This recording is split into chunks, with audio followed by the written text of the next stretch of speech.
Patel here and welcome to my channel Khushi Patel motivation. अब video start करने के पहले एक ज़रूरी अनाउंसमेंट और सूचना मेरे सारे प्री सब्सक्राइबर्स के लिए ये है कि अब से मेरी जो हर वीडियोस है वो हर संडे को आया करेंगी, तो ज़रूर से हर संडे को मेरा वीडियो वॉच करिएगा और भूलिएगा बिल्कुल भी नहीं, समझे आप लोग। तो चलिए आज की मेरी शानदार वीडियो की हम शुरुआत करते हैं। तो आज का जो मेरा वीडियो है वो मैं बना रही हूँ एरन रेल्स्टन जी के ऊपर। तो अगर आप सभी को भी नहीं पता है कि एरन रेल्स्टन कौन है तो मेरी ये वीडियो पूरी देखिएगा, आपको पता चल जाने वाला है कि भाई आखिरकार एरन रेल्स्टन है कौन। तो चलिए उनकी शानदार सी प्यारी प्यारी सी स्टोरी हम स्टार्ट करते हैं। तो एरन रेल्स्टन जो होते हैं ना, उनको बचपन से ही हाइकिंग का, माउंटेनियरिंग का बहुत ज़्यादा शौक होता है, बहुत ज़्यादा भूत सवार होता है।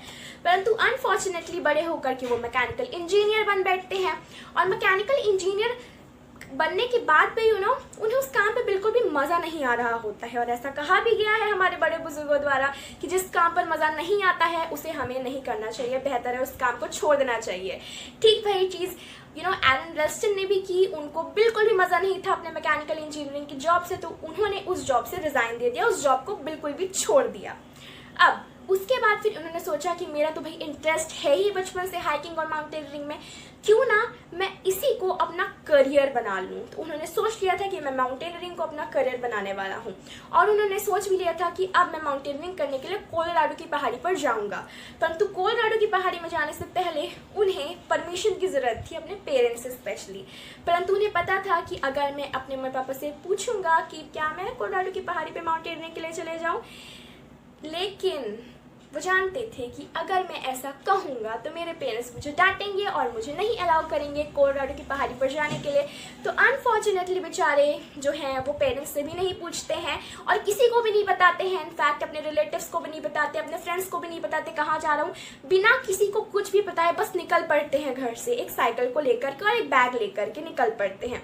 अब जैसे ही निकलते हैं आधा रास्ता तो अपने बाइसाइकिल यानी कि साइकिल से तय करते हैं, परंतु आगे का रास्ता में साइकिल जो है वो नहीं जा पाती है। तो अनफॉर्चुनेटली वो क्या करते हैं, साइकिल को वहीं पे छोड़ करके वो आगे का जो रास्ता है वो पैदल ही तय करना स्टार्ट कर देते हैं। अब जैसे ही चलते हैं तो मैं आपको बता दूं कि जो कोलोराडो की पहाड़ी वो एकदम सक्रिय घाटी होती है, तो बहुत ही ज़्यादा पतला रास्ता होता है तो जैसे ही चल रहे होते चलते अचानक से वो एक बड़े भारी भरकम पत्थर से टकराते हैं, उनका पैर फिसलता है, पत्थर के सहारे से रोल होकर के सक्रिय घाटी के अंदर गिर जाते हैं। बहुत ज़्यादा पतला रास्ता होता है, दोनों तरफ से पत्थर होता है और बीच में वो फंस जाते हैं। और जो पत्थर है ना, पत्थर में उनका हाथ जो होता है वो एक हाथ वो फंस चुका होता है।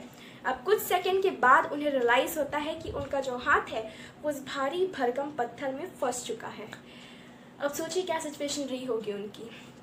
और बेचारे उस वक्त बहुत ज़्यादा पैनिक हो जाते हैं, बहुत ज़्यादा घबरा जाते हैं और चिल्लाते हैं please help me, please help me, please help me. परंतु क्या कोई सुनेगा वहाँ पे, क्योंकि वो एकदम शांत इलाका होता है कोलोराडो की पहाड़ी और वहाँ पे जनरली कोई भी नहीं आता है एक्सेप्ट माउंटेनियरिंग के। परंतु वहाँ पे सिर्फ अकेले एरन रेल्स्टन ही होते हैं जो वहाँ पे माउंटेनियरिंग करने के लिए आए होते हैं। सो जाहिर सी बात है कोई भी उनके हेल्प के लिए उस वक्त नहीं मौजूद होता है। बेचारे बहुत ज़्यादा पैनिक हो जाते हैं। ऐसे ही करते करते 3 दिन निकल जाते हैं और तीनों दिन मैं आपको बता दूँ उनके पास खाने के लिए ज़्यादा कुछ नहीं होता है, सिर्फ 1 बोतल पानी होती है और 2 सैंडविचेस होते हैं। उसी में वो पूरा अपना 3 दिन काटते हैं। फिर कोशिश करते हैं परंतु उनका हाथ बिल्कुल भी नहीं निकलता है। अब क्योंकि 3 दिन तक लगातार हाथ फंसने से उनका जो ब्लड सर्कुलेशन होता है, स्पेशली जो हाथ में होता है ना ब्लड सर्कुलेशन, वो नहीं हो पाता है अच्छी तरीके से, जिसकी वजह से वो बहुत ज़्यादा तनाव महसूस करते हैं, टेंशन महसूस करते हैं, बहुत ज़्यादा थका महसूस करते हैं, बहुत ज़्यादा सिक बीमार महसूस करने लगते हैं। और ऐसे ही हाथ को निकालते हैं, कोशिश करते हैं अचानक उनकी आंख लग जाती है और वो अचानक नींद ले लेते हैं थोड़ी देर की। तो जैसे ही नींद लेते हैं ना तो उन्हें एक सपना आता है उनके फ्यूचर के बारे में, कि वो देख रहे होते हैं कि फ्यूचर में उनकी शादी हो गई है, उनके बच्चे हो गए हैं और वो अपने बच्चों के साथ खेल रहे हैं, परंतु उनका एक हाथ नहीं है, उनका एक हाथ कटा हुआ है। फिर थोड़ी देर बाद जब नींद से उठते हैं तो वो सोचते हैं कि ये सपने तो कुछ ना कुछ, ये जो मुझे सपना आया है इसका कुछ ना कुछ तो मीन है, क्यों ना मैं इस सपने को सच कर करके दिखाऊं। तो उन्होंने सोचा कि भाई मुझे जीवित रहना है, मुझे मरना नहीं है इतनी जल्दी, और मुझे मेरा सपना पूरा करना है, मुझे पहला इंसान बनना है जो कोलोराडो की पहाड़ी पर चढ़े। तो मुझे तो मैं भैया मेरा सपना पूरा करना है, मुझे जीवित रहना है, मुझे मरना नहीं है। और अगर मैं यहाँ फंसा रहा तो डेफिनेटली मैं मरूंगा। मेरे पास कुछ खाने के लिए नहीं है, कुछ पीने के लिए भी नहीं है, कोई मेरी हेल्प भी नहीं कर रहा है, यहाँ पे कोई है भी नहीं जो मेरी हेल्प कर सके। तो मुझे तो भैया यहाँ से जीवित निकलना है बाहर। तो एक ही रास्ता बचा है कि मुझे मेरा हाथ काटना पड़ेगा। तो अब उन्होंने डिसाइड कर लिया कि उन्हें अपना हाथ काटना है। तो अपने बैग में ढूंढने लगे क्या सामान है जिस सामान के ज़रिए से मैं अपना हाथ काटूं। तो उन्हें उनके बैग में सिर्फ एक नाइफ मिली थी और एक सीजर मिला था, एक कैंची मिला था। सो उसी को निकाल करके अपने हाथ को काटना उससे शुरू किया। क्या आप सोच सकते हैं एक नाइफ और एक सीजर से क्या हाथ काटना आसान है? बिल्कुल भी आसान नहीं है। परंतु एरन रल्स्टन ने वो बात को भी आसान कर दिया। और मैं आपको बता दूं, विदाउट किसी मेडिकल फैसिलिटी के या फिर विदाउट किसी डॉक्टर के हाथ काटना, खुद से खुद का हाथ काटना इज सो डेंजरस। और उन्होंने पता नहीं कैसे अपना जो हाथ था उस हाथ को ऐसे मोड़ा, पूरी हड्डियां तोड़ दी उस हाथ की, और पता नहीं कैसे करके पहले स्किन निकाली, फिर पूरे नर्व्स को कट किया, पूरे वेन्स को कट किया। मतलब बहुत ज़्यादा पेनफुल मोमेंट था उनके लिए। और लगभग हाथ काटने में उन्हें लगभग 3 से 4 घंटे लगे। और उसके बाद फिर उनके पास एक कपड़ा था, कपड़ा फाड़ा अपना, और फिर कपड़ा को जल्दी जल्दी बांधा ताकि जो ब्लड है वो ज़्यादा ही ब्लड बाहर मत आ सके। फिर अब उनके बैग में उन्होंने सर्च किया तो एक रोप पड़ी थी, एक रस्सी पड़ी थी। उस रस्सी के सहारे वो सक्रिय घाटी से ऊपर आए। अब चलने की उनमें बिल्कुल भी हिम्मत नहीं थी, बिकॉज 5 दिन से लगातार वो सक्रिय घाटी पर फंसे थे और उनका हाथ फंसा था, और तो हाथ भी कट चुका था, खुद से काटा था उन्होंने। तो बहुत ज़्यादा पेनफुल था उनके लिए। चले चले चले चले अब आगे फिर देखा कि एक फैमिली है जो कि कोलोराडो की पहाड़ी पर ट्रिप बनाने के लिए आई है। तो उस फैमिली से उन्होंने हेल्प मांगा, उनसे एक बोतल पानी मांगा, क्योंकि उन्होंने 5 दिन से सिर्फ 2 ही दिन उन्होंने, मुझे कहना चाहिए, 1 बोतल पानी और 2 सैंडविचेस से 2 दिन काम चलाया था। परंतु जो बाकी के दिन थे वो पूरे भूखे उन्होंने गुजारा किए थे। तो उन्हें पानी बहुत ज़्यादा प्यास लग रही थी, पानी की बहुत ज़्यादा नीड थी। तो उस फैमिली ने उन्हें पानी पिलाया। पानी पीने के बाद फिर वो अचानक से बेहोश हो गए। फिर वहाँ पे रेस्क्यू की टीम आई, मेडिकल स्टाफ की पूरी टीम आई, उन्हें हॉस्पिटल ले जाया गया, उनका सही से इलाज करवाया गया। और उसके बावजूद भी जो एरन रल्स्टन थे ना, उसके बावजूद भी एरन रल्स्टन ने सोच लिया था कि भले ही मेरा हाथ नहीं है परंतु फिर भी मेरा जो सपना है मैं उसको पूरा कर करके दिखाऊंगा और कोलोराडो की पहाड़ी पर चढ़ने वाला पहला इंसान बनूंगा। और जो उन्होंने सोचा वो उन्होंने करके दिखाया, और रियली में कोलोराडो की पहाड़ी पर वापस गए और पहले ऐसे इंसान बने जो कि कोलोराडो पहाड़ी पर चढ़े थे बिना हाथ के। सोच सकते हैं कितना बड़ा काम किया था उन्होंने। मैं आप सभी को बता दूं कि एरन रल्स्टन के ऊपर फिल्म भी बनाई गई है जिनका नाम है 127 आवर्स, और ये जो फिल्म है 2010 में आई थी। बहुत ही अमेजिंग और इंस्पायरिंग फिल्म है।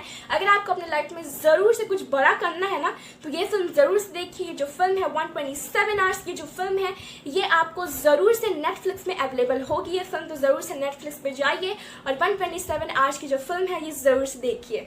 और सेकंड ये है कि एरन रल्स्टन के ऊपर एक बुक भी लिखी गई है, between a rock and a hard place. ये जो बुक है ये 2004 सितंबर के महीने में रिलीज हुई थी। और ये जो बुक है मैं आप सभी को बता दूं न्यूयॉर्क टाइम्स की बेस्ट सेलर बुक है इनकी, between a rock and a hard place. तो ये बुक भी ज़रूर से पढ़ेगा जिनमें जिस बुक में इनकी पूरी इंस्पायरिंग स्टोरी, पूरी इनकी स्ट्रगलिंग स्टोरी की कैसे बाहर निकले वहाँ से, कैसे क्या किया, और भी ब्रीफली बहुत ही अच्छी तरीके से बताया गया है। और उनकी फिल्म भी बहुत ज़्यादा अच्छी 127 आवर्स की जो फिल्म है इनके ऊपर दर्शाई गई है, इनके ऊपर बनाई गई है बहुत ज़्यादा अच्छे से और बाखूबी इनके स्ट्रगल को उसमें दर्शाया गया है। तो ज़रूर से उनकी बुक पढ़िएगा, उनकी फिल्म देखिएगा 127 आवर्स। अब चलिए बात कर लेते हैं कि हमें इस स्टोरी से क्या सीखने के लिए मिलता है। मॉरल ऑफ द स्टोरी, जो पहला मॉरल ऑफ द स्टोरी है वो ये है कि ही वॉज अ ड्रीमर। वो हमेशा सपने देखते थे, उन्होंने सपने देखना कभी भी नहीं छोड़ा। हम लोग और आप लोग क्या करते हैं, हम लोग और आप लोग क्या सोचते हैं, अरे मैं तो गरीब हूँ, अरे मैं तो मिडिल क्लास हूँ, तो मैं सपने देखूंगा तो कैसे सच होगा, ऐसा दुनियादारी फलाना ढिनका, मतलब फालतू के बहाने। मैं आप सभी को बता दूँ कि ना सपने देखने के ना भाइयों बहनों कोई पैसे नहीं लगते हैं। तो ज़रूर से सपने देखिए और याद रखिएगा जो व्यक्ति सपने देखता है उसी के सपने पूरे होते हैं। इनफैक्ट एरन रल्स्टन ने सपना देखा कि मैं कोलोराडो की पहाड़ी पर चढ़ूंगा और वो सपना सच हुआ। तो जैसा आप सोचते हैं वैसा ही आप बनते हैं। पॉजिटिव सोचेंगे तो पॉजिटिव वे में बनेंगे, नेगेटिव सोचेंगे तो नेगेटिव वे में बनेंगे। तो ज़रूर से हमेशा सकारात्मक सोचिए और सपने देखना कभी भी नहीं छोड़ना है। अगर आपको भी एरन रल्स्टन जैसे बनना है तो सपने हमेशा से देखिए। समझे आप लोग। तो अब जो सेकंड है वो हमें इस स्टोरी सीखने के लिए मिलता है कि नेवर एवर गिव अप।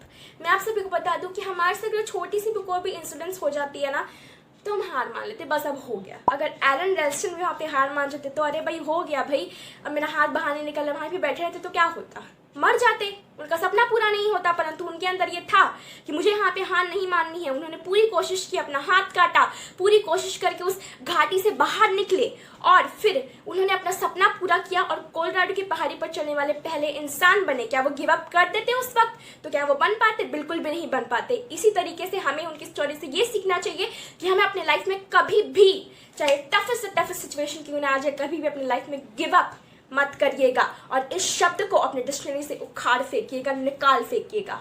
और जो थर्ड है जो हमें उनकी स्टोरी से सीखने के लिए मिलती है वो ये है कि he was a instant decision maker. मैं आपको बता दूं कि हमारे लाइफ में भी कई बार ऐसी इंसिडेंट्स आती हैं जहाँ पे हमें इंस्टेंट डिसीजन लेने की ज़रूरत पड़ती है। हम हमेशा ज़रूरी नहीं है कि हम हर बात को हर डिसीजन को हम सोच समझ के विचार करके ले। अगर सोच समझते विचार करते अगर एलन रेल्स्टन तो अपना हाथ कभी भी नहीं काट पाते। उन्होंने इंस्टेंट डिसीजन लिया और इंस्टेंटली अपना हाथ काट दिया। तो कहने का मतलब है कि कई बार हमें हमारी लाइफ में इंस्टेंट डिसीजन लेने की ज़रूरत पड़ती है। सो आई होप आपको मेरा आज का जो वीडियो है एलन रेल्स्टन के ऊपर ज़रूर से पसंद आया होगा। अगर पसंद आया है तो मेरी आज की इस वीडियो को शेयर करिएगा, लाइक करिएगा और साथ ही साथ में मेरे चैनल को सब्सक्राइब कर दीजिएगा। Thank you so much everyone for watching today's video.